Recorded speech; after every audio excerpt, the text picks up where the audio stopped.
kurikulum itu sebenarnya nggak ada yang abadi, mengikuti perkembangan zaman. Tergantung menterinya gitu. Ya, dan jangan sampai orang tua memaksakan kehendak harus IPS, harus IPA, harus bahasa. Itu malah nggak bagus. Terus gimana? Harus gimana ini? Kuncinya pada guru. Kalau guru cara mengajarkan yang baik, memahami materi pembelajaran dengan baik, hasilnya kan jadi anak kalau ingin naik, ingin lulus harus ada standarisasi. Karena tanggung jawab pendidikan itu adalah tanggung jawab bersama.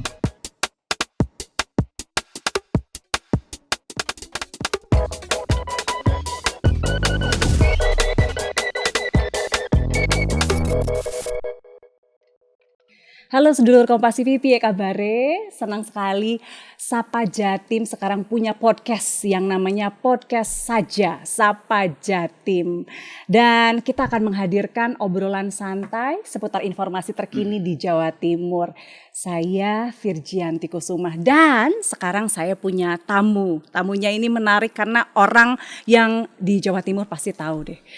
Sekarang beliau ada di Komisi E DPRD Provinsi Jawa Timur. Tapi beberapa tahun lalu, sopo sing gak ero di Jawa Timur terutama di kota Surabaya. Karena beliau ini sempat mencalonkan jadi orang nomor 1 di kota Surabaya. Bener Ji Pak? Ya betul, betul. Pak Rasio, lengkapnya namanya Dr. Haji Rasio MSI. Apa kabar Pak? Alhamdulillah baik-baik, sehat walafiat Mbak Ferici. Matur nuwun lho Pak, sudah hadir di sini, sudah silaturahmi ke Saja, Sapa Jatim. Iya, alhamdulillah sehat-sehat. Itu kalau bisa dibilang Bapak ini kan dulu sempat bertarung ya di Perwali Kota Surabaya. Wali Kota Surabaya, iya. Betul. Padahal sudah bertahun-tahun itu bergulat di dunia pendidikan, mulai dari jadi guru ya dulu ya. Jadi guru di SMP 12, kemudian jadi wakil kepala sekolah juga, kemudian jadi kepala sekolah di berbagai kota di Jawa Timur, jadi pengawas sekolah juga. Kemudian sampai jadi kepala dinas pendidikan Provinsi Jawa Timur, dan yang paling gong ini sempat jadi Sekdaprov Jawa Timur. Iya. Wah, luar biasa ini Pak. Itu kok bisa bisa sangat linier gitu di bidang pendidikan. Kenapa gitu Pak? Jadi pertama saya ulang Mbak Virgin. Jadi waktu saya nyalon wali kota dulu, ini supaya enggak nanti yang pendidikan yang wali kota karena politik. Sebenarnya waktu itu saya ada tugas dari partai. Karena wali kota itu kan harus diusulkan oleh Partai Demokrat waktu itu melihat masa kok nggak ada lawan di Surabaya ini kota besar, masa nggak ada orang Pak D Karwo maksudnya. Ketika itu saya dipanggil Pak D di Gerahadi sekitar jam 1 malam. Jam 1 malam tuh Pak? Jam 1 malam. Ketika itu saya melaksanakan pelatihan di Batu, kemudian Pak Sek, ini ada penting, ini harus datang, saya tunggu di Gerahadi. Kemudian waktu itu Pak D mengatakan kalau nanti nggak maju berarti Risma itu harus diundur karena belum ada keputusan Mahkamah Konstitusi untuk lawan bumbung kosong, itu nggak ada waktu itu. Jadi mau nggak mau harus ada lawan gitu ya harus waktu ada itu. Lawan. Sebenarnya menguntungkan Risma juga karena saya juga waktu menyalonkan wali kota itu kan ya waktunya pendek, hanya berapa bulan, nggak sampai 2 bulan. Tapi karena itu kan negara, saya sebagai sekda waktu itu mau pensiun, kemudian tinggal ngitung hari pensiun. Pada saat pensiun itu ada tugas partai untuk dicalonkan sebagai wali kota. Karena ini tugas dari Presiden Pak SBY dan juga Gubernur Jawa Timur waktu itu, ya saya siap. Itu namanya politik gitu ya. Kalau kembali lagi seperti karier saya dari guru, memang saya ini dibesarkan dari guru. Saya asli itu guru SMP 12 Surabaya Mbak. SMP yang terkenal api di Surabaya ya Pak ya? Di Kebonsari itu, kemudian Alhamdulillah waktu itu kepala sekolahnya Pak Ati Gunarso, Pak Herman Utomo yang pertama, Pak Ati Gunarso yang kedua, kemudian yang ketiga Pak Arianto. Ketika Pak Arianto kepala sekolah di situ melihat saya mungkin biasanya kalau calon kepala sekolahnya dievaluasi oleh kepala sekolah. Kemudian mungkin ya Pak Yanto mengatakan dalam hatinya itu mungkin Pak Rasa cocok. Akhirnya waktu itu diorbitkan sebagai kepala sekolah di SMP 1 Paciran Lamongan. Jauh Mbak Virgin, dekatnya Tanjung Kodok. Kalau naik sepeda motor dari Surabaya ya kurang lebih 4-5 jam. Belum ada jalan tol, jalannya ruame dan rusak. Sekarang rame banget ya Pak daerah situ ya Pak. Iya, sekarang rame banget. Kemudian pindah lagi sebagai kepala sekolah di Cerme Gresik. Cerme itu ya Banyurip, Moraudi ke kanan. Kalau hujan banjir itu ya Cerme. Pernah juga di situ 3 tahun. Kemudian dipindah di SMP 1 Gresik di Jalan Jaksa Agung Suprapto. Saya lama di situ kurang lebih 6 tahun. Kemudian baru dipindah di Genteng Kali 33 sebagai kepala bidang Binmut. Sebelum pengawas dulu, pengawas karena nggak lama. Dari pengawas kurang lebih setengah tahun baru dipindah kepala bidang Binmut. Binmut itu pembinaan generasi muda. Terus dipindah sebagai kepala bidang pendidikan menengah umum. Kemudian dipindah lagi sebagai Kormin. Kormin itu eselon 2B. Terus berikutnya lagi saya ditugasi sebagai Kepala Dinas Pendidikan dan Kebudayaan Provinsi Jawa Timur tahun 2001 sampai 2009. Alhamdulillah lancar-lancar saja. Kemudian 2009 sampai 2016 saya ditugasi sebagai Sekda Provinsi Jawa Timur. Jadi ada 2 hal. Saya menempuh jalur politik yang tadi saya katakan kalau saya nggak maju, Risma diundur pemilihannya karena belum ada keputusan MK. Kemudian jalur birokrasi ini memang saya tempuh sebelum wali kota. Karena seorang birokrat nggak boleh mencalonkan wali kota. Tapi kalau lihat dari perjalanannya Bapak tuh benar-benar nunggu gitu ya, sampai pensiun dulu baru masuk politik. Sementara kan orang lain Pak, biasanya belum pensiun, sudah langsung kasak-kusuk sana sini untuk ikut ke politik. Tapi Bapak tuh betul-betul nunggu sampai sabar, sampai selesai gitu. Gimana Pak ceritanya kok bisa perlu gitu? Perlu perjuangan, karena kan kehidupan politik itu kami sinkronkan dengan keadaan kondisi negara dan bangsa saat ini. Kalau kita ingin menjadi wali kota, ingin menjadi gubernur, dan lain sebagainya, harus jalurnya itu ke politik. Kalau nggak ke politik nggak bisa. Makanya waktu itu Pak Dekarwo gubernur, setelah saya menjelang pensiun ditawari menjadi wali kota itu. Itu kan masuk politik. Walaupun saya belum masuk politik, tapi karena saya sudah masuk anggota Demokrat, itu bisa dijadikan wali kota, calon wali kota. Kemudian saya milih politik itu karena kondisi demokrasi kita saat ini, kalau nggak masuk jalur politik ya sulit. Mau presiden ya harus membentuk koalisi partai politik. Apalagi sekarang presiden threshold yang harus dicalonkan partai politik. Jadi mau nggak mau ya harus mendirikan gitu ya, Pak, ya? Harus partai politik. Apakah partai politik itu sendiri atau partai politik itu gabungan? Tapi sesabar itu loh Pak, nunggu sampai pensiun baru nyemplung itu, apa memang ada etika pribadi yang kayaknya nggak harus selesai dulu tugas-tugas baru nih nyemplung ke yang lain?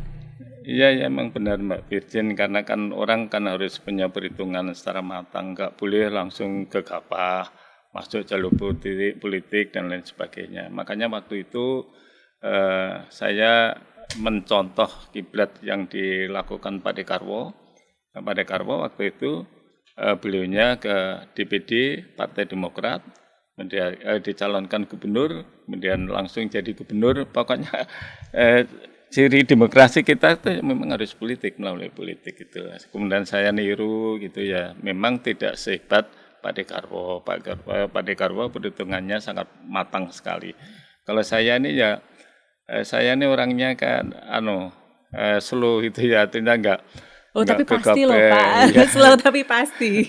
Artinya dihitung dengan tepat, tidak boleh gegabah, karena ini kan menyangkut segala-galanya. Karena waktu itu ada jalan ke politik, ya saya masuk politik dan lain sebagainya. Sampai setelah wali kota itu saya dicalonkan di DPR RI Mbak Virgin. DPR RI ini double 8. Double 8 itu Kabupaten Kota Madiun, Nganjuk, Kabupaten Jombang, Kabupaten Kota Mojokerto, luas daerahnya. Saya memang asli Madiun, tetapi saya sudah lama nggak di Madiun. Akhirnya juga harus turun ke lapangan. Komunitas itu kalau nggak dihadiri, dia nggak akan kenal lagi. Mau namanya orang ya. Bapak lebih Jadi terkenal di Surabaya kan iya, ya? lebih kenal di Surabaya karena lama di Surabaya. Ya itu. Oh gitu.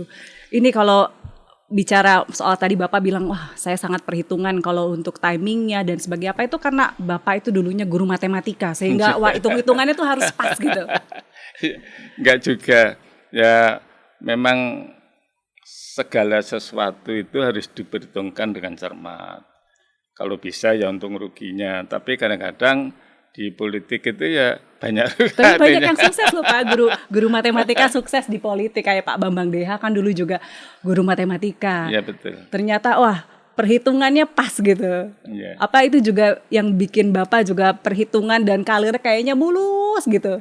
Ya alhamdulillah Pak Virgin, artinya karir saya ini tentu berkat doa dari orang tua, kemudian saya tekun melaksanakan ibadah dan lain sebagainya. Mungkin Allah itu kasihan itu Pak Reza itu kok luar biasa gitu. Sehingga apa yang saya tapak itu berjalan dengan lancar, mulus.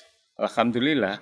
Tapi saya yakin itu karena doa dari orang tua kami yang selalu mendoakan anak-anaknya untuk meniti karya dengan bahkan orang tua saya, ibu saya itu ikut ke Surabaya dengan saya itu sampai dia meninggal.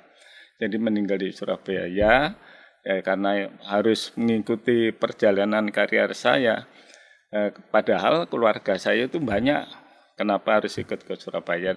Itu merupakan keuntungan saya yang luar biasa, ditunggui orang tua dan lain sebagainya. Banyak yang doain ya. Kalau Ya, doa insya ibu Allah. itu mungkin itu manjurnya itu di situ sehingga Iya. karir politik itu bisa dibilang lancar ya, bukan ke politik saja tapi dari mulai jadi guru, kepala sekolah, kemudian kepala Dinas Pendidikan Provinsi Jawa Timur, terus setelah itu juga masuk jadi Sekda Prof Jatim Iya. yang orang nomor 2-nya, orang nomor 3-nya di Jawa Timur yang sangat menentukan langkah-langkah gubernur juga. Nomor 3 Pak. Yang Nomor 3 pertama ya? gubernur, Wakil yang kedua gubernur. gubernur, yang ketiga baru sekda. Iya, tapi itu pelaksana di lapangan yang Iya. luar biasa Pak, Iya, kemana-mana iya, betul. ini. Nah, kalau ngomongin soal pendidikan nih Pak, saya dengar Bapak juga sebenarnya punya sekolah ya Pak ya? Ya betul. Punya sekolah swasta yang besar, muridnya juga banyak ribuan. Kok masih mau gitu Pak repot-repot ngurusin negara, padahal kan sudah enak Pak, tinggal kipas-kipas ini. Iya. Jadi begini Mbak, Mbak siapa? Virgi, Virgi. iya. Penyanyi Takutnya lupa. Virginya ingat penyanyi. Jadi sekolah itu sebenarnya punyanya orang tua saya, orang tua pisan, orang tua punyanya ayahnya istri saya. Mertua begitu ya Pak ya? Mertua, Bu Rasio guru, terus mertua saya kedua-duanya guru. Dulu sebelum saya jadi sekda itu memang mendirikan sekolah sudah lama. Namanya Wiratama di Beratang, daerah Beratang. Kemudian bangun sekolah di dekatnya SMP 12 Surabaya. Alhamdulillah kebetulan juga daerah itu digunakan oleh Pemkot untuk memperluas perumahan orang-orang kota Surabaya, Kenariland. Nah, gitu. Ya alhamdulillah. Kenariland kemudian pindah di dekatnya TVR ini di Kupang. Iya. Mendirikan SD sampai SMA. Saya sampai SMA gedungnya sudah ada. Tapi lama-kelamaan SMA lembaga itu tidak berkembang dengan baik. Tidak ditunggui karena yang mengelola sekolah itu adalah tante saya. Jadi adiknya ibu mertua saya. Karena dia jadi guru juga, tidak konsentrasi melaksanakan pengelolaan lembaga itu, akhirnya sekolah itu turun. Nah, pada saat sekolah itu turun, saya menjadi Kepala Dinas Pendidikan Jawa Timur. Saya lihat, kemudian saya matur orang tua saya, Pak, kalau bisa sudah dipindah aja dekat rumah. Kalau dekat rumah itu pamrihnya saya bisa ngawasi dan lain sebagainya. Alhamdulillah saya ini juga ketua PGRI, ketua PGRI Jawa PGRI itu Timur. apa itu Pak? Saya kurang tahu. Iya, PGRI bukan? PGRI, ya, PGRI ya. Persatuan Guru Republik Indonesia. Kemudian mendirikan perumahan di daerah yang saya tempati itu.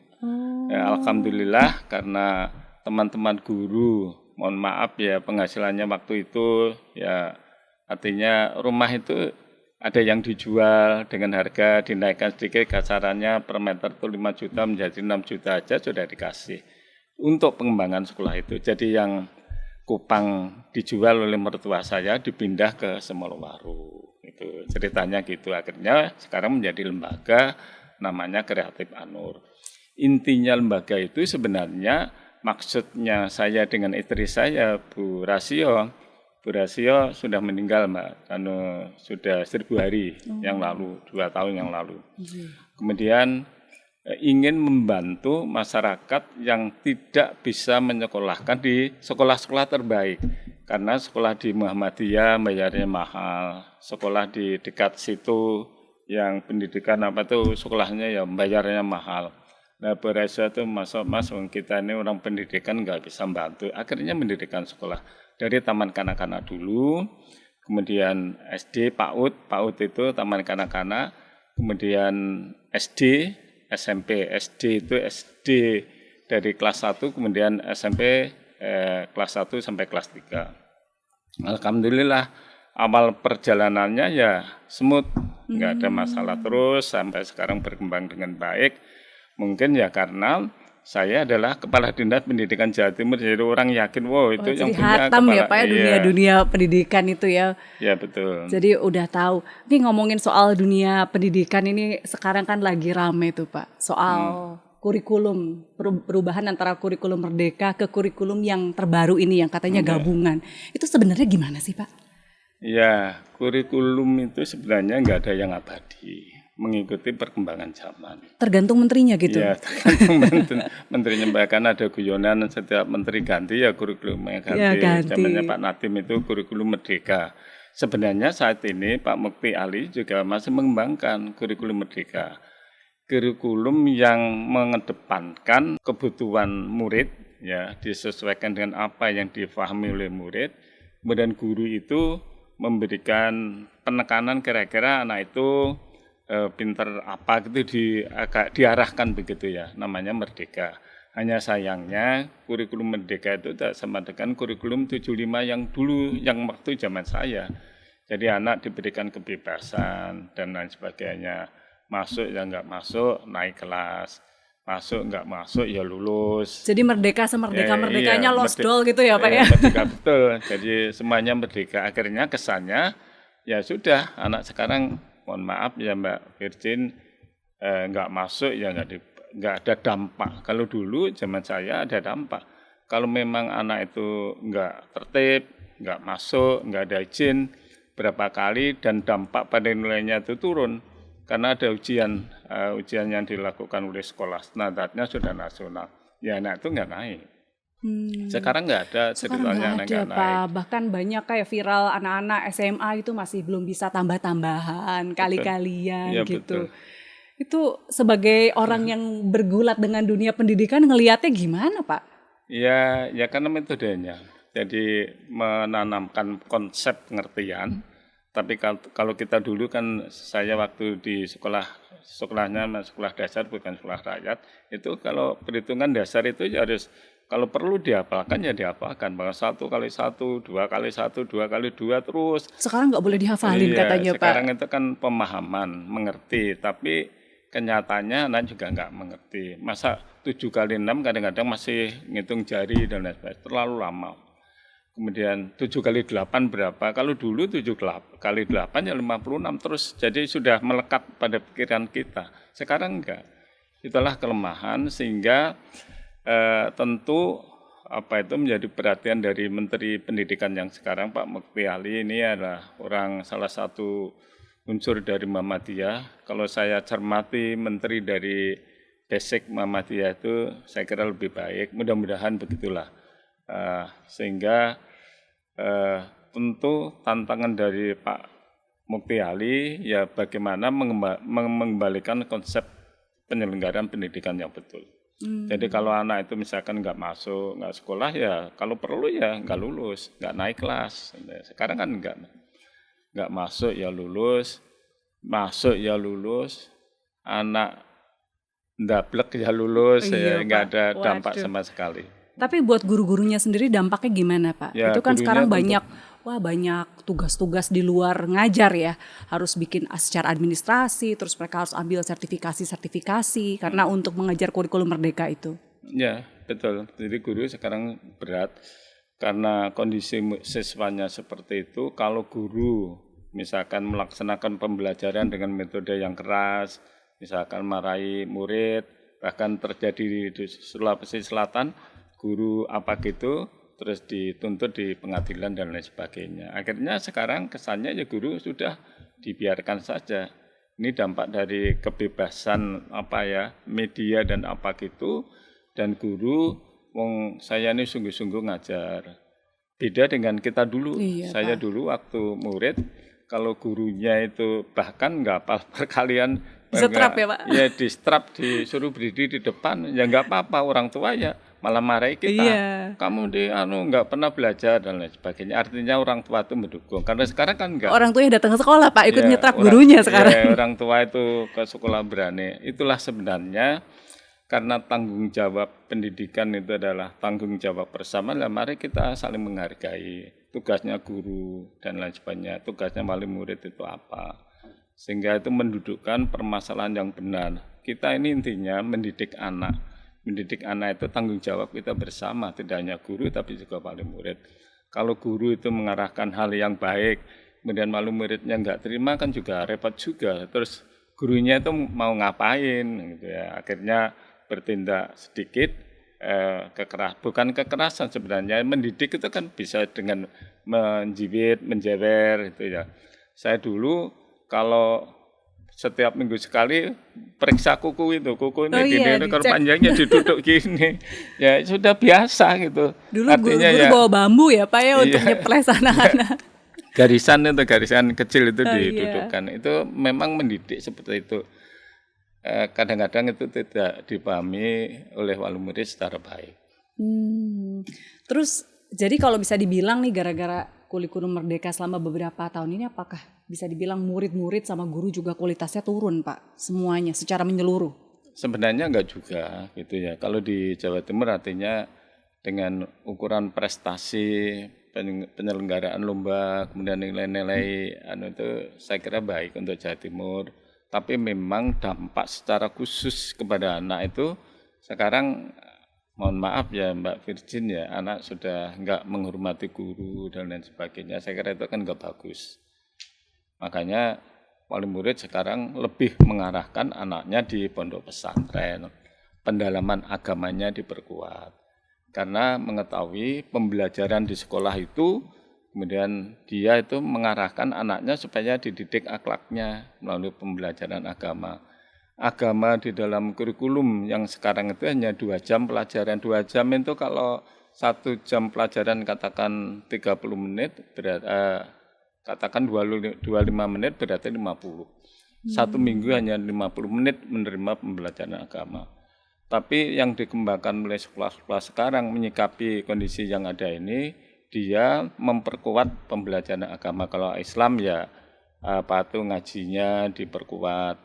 Tentu konsekuensinya sekolah nanti memberikan tambahan mata pelajaran agama. Yang agama 2 jam itu bisa ditambah 4 jam dan lain sebagainya. Malah yang baik itu koordinasi dengan Kemenak, sehingga pembelajaran tambahan kurikulum itu menjadi hal yang disetujui oleh peraturan, dan wali murid saya kira sangat setuju dan sangat paham sekali. Jadi sekolah ngakalinnya dengan kurikulum merdeka plus Iya, tambahan-tambahan itu plus, tadi ya, ya. Pak ya. Nah, tapi soal kurikulum merdeka ini juga sempat dicermati sama mantan wakil presiden kita Pak Yusuf Kala. Bilang betul. gini, kalau misalnya zaman sekarang itu tidak terlalu bebas gitu. Sementara anak-anak itu kan nggak dapat ujian. Ada beberapa sekolah sama sekali sampai mereka lulus tuh nggak ada ujiannya. Nah, kalau kita nggak ada ujian, kapan belajarnya? Karena kita zaman dulu aja baru belajar kalau ada ujian gitu, Pak. Itu yang sering saya sampaikan di dalam kebijakan sekarang Mbak Virgin, karena tidak ada ujian itu kan standarisasi. Jadi anak kalau ingin naik, ingin lulus harus ada standarisasi Standarisasi itu untuk mengukur seberapa jauh kemampuan anak memahami mata pelajaran. Itu harus ada, sekarang nggak ada. Tapi katanya sekarang sejak Pak Abdul Muti itu mau ada ujian kompetensi Iya. ujian kompetensi Kompetensi. tes kemampuan tes kompetensi akademik ya Pak ya, itu namanya ya. Itu gimana Pak? Sepertinya ya sama dengan ujian nasional, ada standarisasi tes uji kompetensi akademik kepada siswa. Mudah-mudahan ini tidak menentukan pelulusan, tapi standar ini bisa digunakan untuk PPDB nanti atau SPMB, seleksi penerimaan murid baru.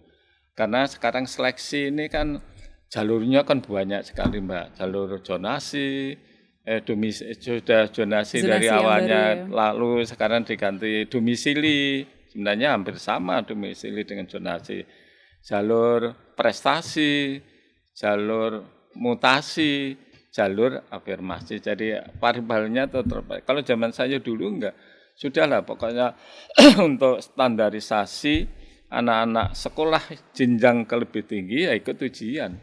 Kemarin juga sempat ditanyakan oleh dari bos kami di Kompas TV, Mbak Rosi ke Pak Abdul Muti, ini gimana sebenarnya? Karena di masyarakat itu agak bingung dengan katanya kita tuh nggak harus ikutan tes TKA, karena standar kelulusan itu bukan berdasarkan tes itu, tapi untuk menempuh pendidikan yang lebih tinggi mau nggak mau harus ikut TKA.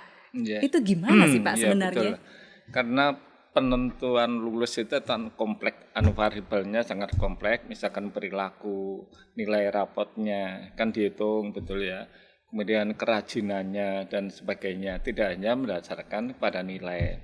Makanya saya sangat setuju sekali kalau tes potensi akademiknya itu digunakan untuk untuk PSB, untuk SPMB, seleksi penerimaan murid baru. Jadi ada standar, misalkan kalau sudah ujian itu kan ada nilai. Nah, nilai itu sebagai standar, misalkan anak itu dapat nilai, misalkan biasanya yang diuji ya Pancasila, matematika, kemudian fisika, kemudian bahasa Indonesia, ada 5 mata pelajaran.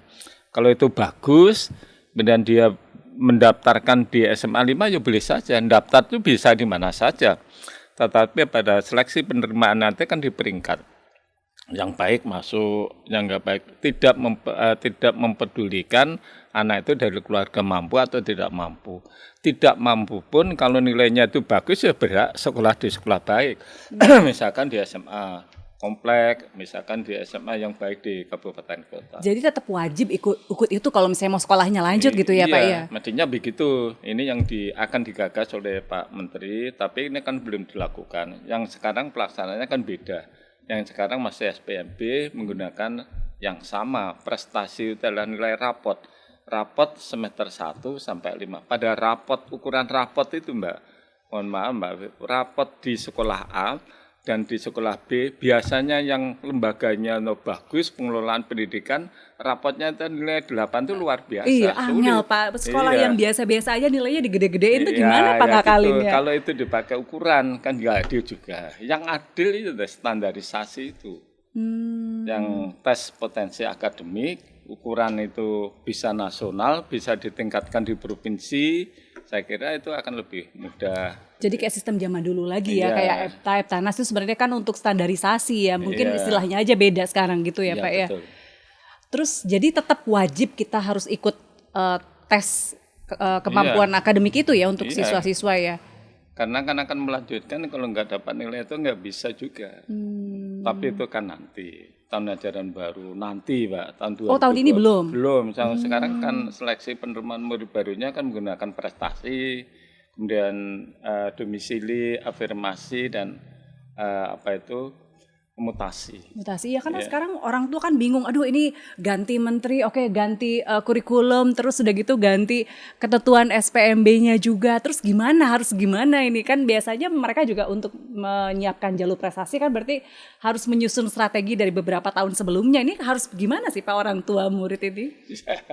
Bingung soalnya. Ya gitulah, namanya menteri kan juga ingin yang baru gitu ya. Tetapi sebenarnya kan harus dipahami bersama kebijakan yang lalu itu apa, dievaluasi dulu. Kan ada tim ahlinya. tim ahli memberikan masukan, baru menteri melaksanakan kebijakan. Sehingga orang tua itu nggak bimbang, nggak bingung, iki piye to menteri kok gonta-ganti menteri, gonta-ganti kurikulum dan lain sebagainya. Kalau saya dulu kan enggak juga. Kurikulum 1975 terus sampai bertahun-tahun ya Pak ya. Sebenarnya ujian nasional. Nah, terus ada yang protes ujian nasional dikira enggak objektif. Kan namanya kebijakan ya bisa saja.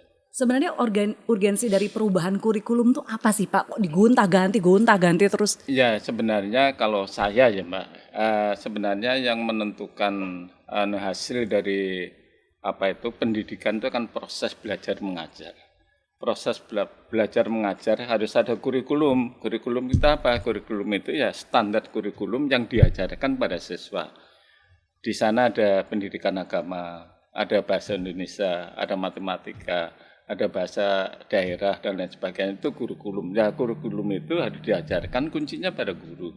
Kalau guru cara mengajarkannya baik, memahami materi pembelajaran dengan baik, hasilnya kan akan dirasakan oleh siswa. Misalkan matematika, kalau di SMP misalkan harus paham misalkan isi mencari volume kubus dan lain sebagainya, volume bujur sangkar atau volume yang lainnya, volume kerucut dan lain sebagainya. Itu memahamkan kepada anak, nanti kerucut ini misalkan digunakan untuk apa dalam kehidupan sehari-hari. Makanya implementasi kurikulum itu tidak hanya menghitung ansih kurikulumnya, kemudian luas bola, luas kerucut dan lain sebagainya, tetapi implementasi digunakan dalam kehidupan sehari-hari itu apa. Sebenarnya itu makanya kuncinya guru. Kalau guru sudahlah, guru ini diubah kurikulum apapun, kalau metode pembelajarannya nggak bagus ya sulit juga. Anak nggak ngerti. Jadi guru-guru sekarang gimana Pak untuk menyiasati yang perubahan-perubahan itu? Ya kan ada kelompok kerja guru, kelompok kerja kepala sekolah. Jadi guru itu ada kumpulan namanya KKG, kelompok kerja guru. Jadi sebelum mengajarkan materi itu, guru kumpul dulu apa yang dibahas. Nanti menggunakan metode ini. Terus kelompok kerja kepala sekolahnya ya kumpul dengan para kepala sekolah untuk memanage dan mengawasi kegiatan pembelajaran di sekolahnya masing-masing. Ada kelompok kerja pengawas, pengawas juga begitu, kemudian mengawasi kegiatan pembelajaran yang harus dilakukan oleh lembaga. Kalau ketika komponen itu bagus, insya Allah pendidikan ya baik. Nah sekarang kan ada perubahan lagi nih Pak, rencananya ada penjurusan lagi. Kemarin sempat setahun nggak ada penjurusan, padahal dulunya ada penjurusan IPA, IPS, mungkin bahasa gitu ya. Sekarang akan ada lagi penjurusan. Terus seleksinya di kelas 11 katanya ya. Meskipun kita dulu kan pernah mengalami seleksi kelas 10 atau kelas 1 SMA gitu ya. Terus nanti penjurusannya baru kelas 2, kelas 3 SMA, atau kalau sekarang kelas 11, kelas 12. Ini gimana Pak persiapannya dan nanti dampaknya kayak apa? Ya, kalau saya bandingkan dengan rapot sekarang Mbak. Jadi rapot sekarang itu ada 2 kelompok. Yang pertama adalah kelompok mata pelajaran umum, di dalamnya itu pendidikan agama dan budi pekerti, pendidikan Pancasila, bahasa Indonesia, matematika, bahasa Inggris, pendidikan jasmani dan olahraga kesehatan, sejarah, seni budaya, muatan lokal, bahasa Jawa. Ini yang dimaksud kelompok mata pelajaran umum. Kemudian ada lagi kelompok mata pelajaran pilihan. Pilihan itu matematika tingkat lanjut, biologi, fisika, kimia, prakarya, dan kewirausahaan. Nah, ini kan makro. Ya, kalau dulu kan sudahlah yang kelompok eksakta, karena ini kan orang kan perlu pemahaman, perlu spesialisasi. Misalkan nanti kalau melanjutkan ke dokter harus dari pelajaran matematika, karena pembelajaran dan ilmu kedokteran itu ya ada ilmu kimia dan lain sebagainya. Kalau matematika IPA-nya nggak kuat ya sulit juga. Makanya sekarang sebenarnya ini sudah sama dengan dulu. Hanya sekarang itu dijuruskan IPA, IPS, bahasa, gitu ya. Kalau dulu itu umum, jadi kelompok umum dan kelompok khusus tadi ada yang 2 kelompok, tapi sebenarnya di dalamnya kan sama. Sama isinya ya? Iya sama, ya sama dengan zonasi, dengan domisili itu kan hampir sama saja. Hanya sekarang nanti kelas 2 SMA itu dijuruskan supaya ada spesialisasi kira-kira akan diarahkan kemana. Nah, ini yang saya ketahui misalkan seperti SMA 2. SMA 2 itu sudah mengarahkan anak-anak, misalkan sekarang kan menggunakan yang umum, yang saya Iya. bacakan tadi. Misalkan anak ini dilihat nilai matematika, nilai ini bagus. Wow, kamu daftar di perguruan tinggi kedokteran. Itu bisa mengatakan Itu sudah dari Sud- awal gitu ya Pak ya ya? mestinya dari awal, tapi sekarang kan terakhir kelas 2, kelas 3, kelas pencermatan itu dari kelas 1, kelas 2, penjurusannya kan langsung. Iya. Ya.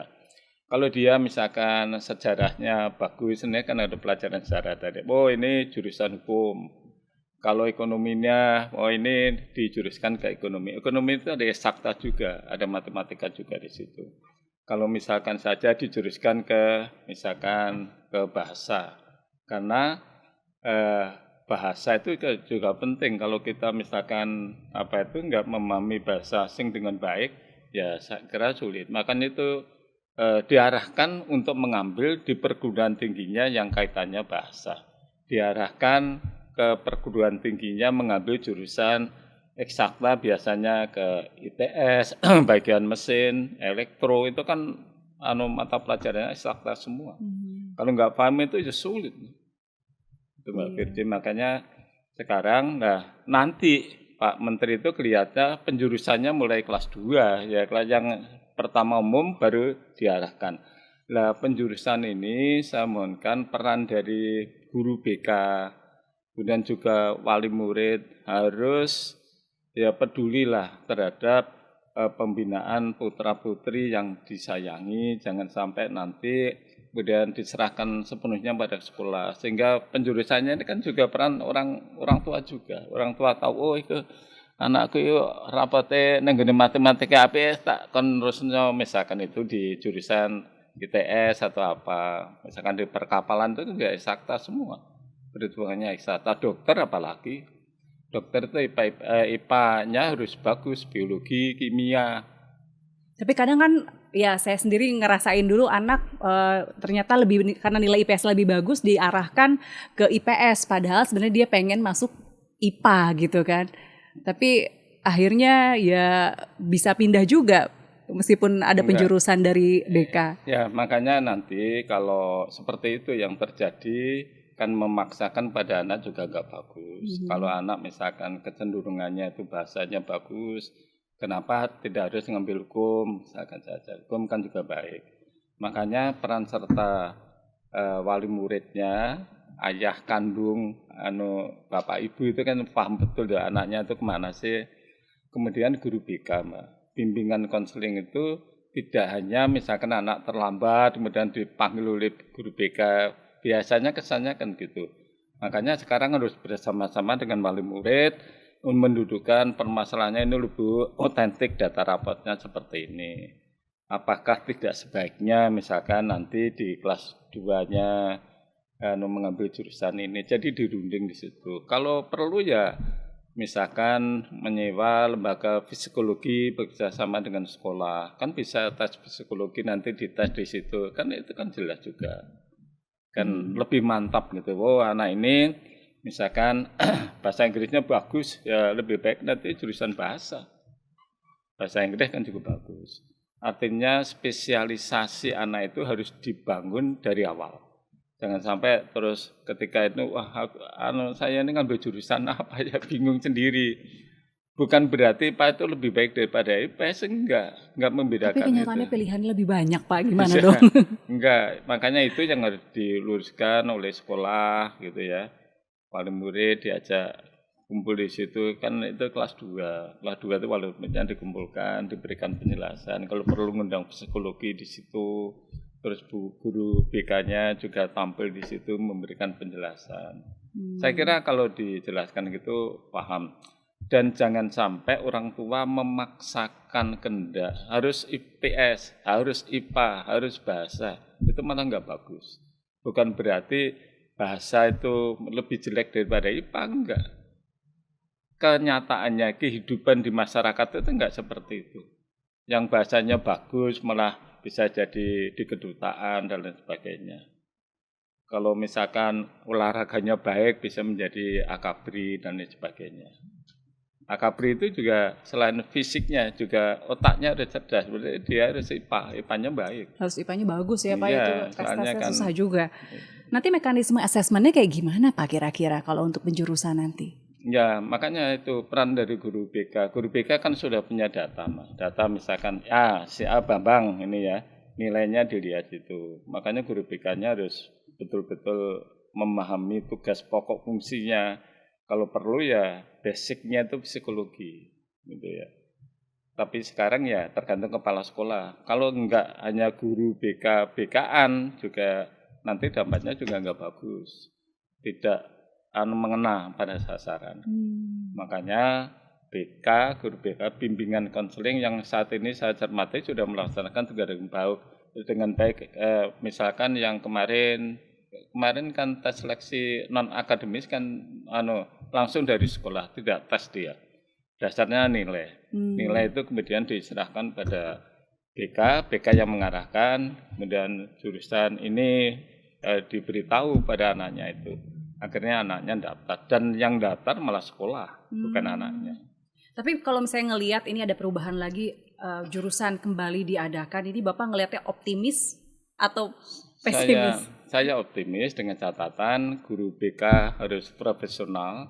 Kalau perlu ya ditambah psikologi di situ, ya dari kelas 1 SMA itu sudah dibina dengan baik.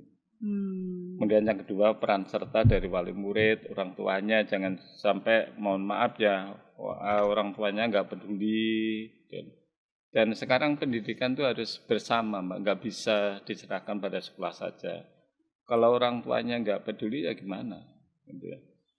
Ayah saya, ibu saya ini petani, ya, nggak ngerti pendidikan, tapi paling nggak ibu anak bapak saya itu paling nggak mengingatkan mulai belajar, itu aja sudah bagi saya luar biasa itu.